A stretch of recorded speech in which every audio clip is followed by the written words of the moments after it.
Vətən müharibəsinə qazanılan qələbə Prezident İlham Əliyevin dediyi kimi çox böyük layıqları yerindən tərpətdi. Layıqlar yerindən tərpənəndə isə hər kəsin əsl üzü gün kimi ortaya çıxır. Elə region ölkələrinin də, o cümlədən də Rusiyanın. Nə olub, cənab Putin?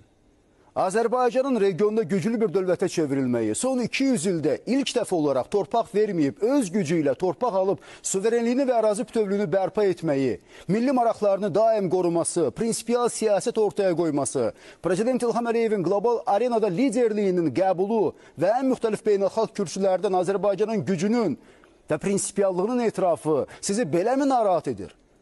Başa düşürük. Siz axı öyrəşmişsiniz böyük Rusiyanın zorla öz ərazisinə daxil etdiyi xalqlar üzərində hökmranlığına. İstər Çar Rusiyası dövründə olsun, istərsə də ittifaq dönəmində ali irq Rus xalqı idi.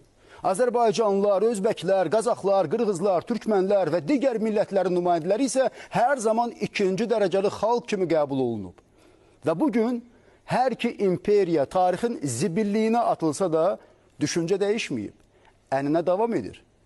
Bir zamanlar Stalin başını qaldıranın başını kəsirdisə, özü də NKVD-nin əli ilə, bugünsə Putin haqqını tələb edəni AMON-un əli ilə yox edir, başını kəsir. Necə deyərlər, davam edir 37, daha kəskin, daha ciddi. Amma görəsən rəsmi Kreml və konkret Rusiya prezidenti Vladimir Putin anlayır ki, artıq 37-ci il deyil, 2025-ci ildir və bir zamanlar ittifaqın tərkibində olan dövlətlər də 30 ildən çoxdur ki, müstəqildirlər. Anlayırmı ki, tarixdə heç nə unudulmur. Nə Stalin dövrünün repressiyası, hansı ki, Azərbaycan xalqının düşünən başları kəsildi, nə 20 yanvar hadisəsi, nə Xocalı soyqırımı, nə Azərbaycan torpaqlarının işğalı və 30 il bu torpaqların işğal altında qalması, hansı ki, üzdə Ermənistanın, altda isə birbaşa Rusiyanın əli ilə bu xalqa yaşadıldı. Bəli, məhz Rusiyanın əli ilə və Rusiyanın iştirakı ilə.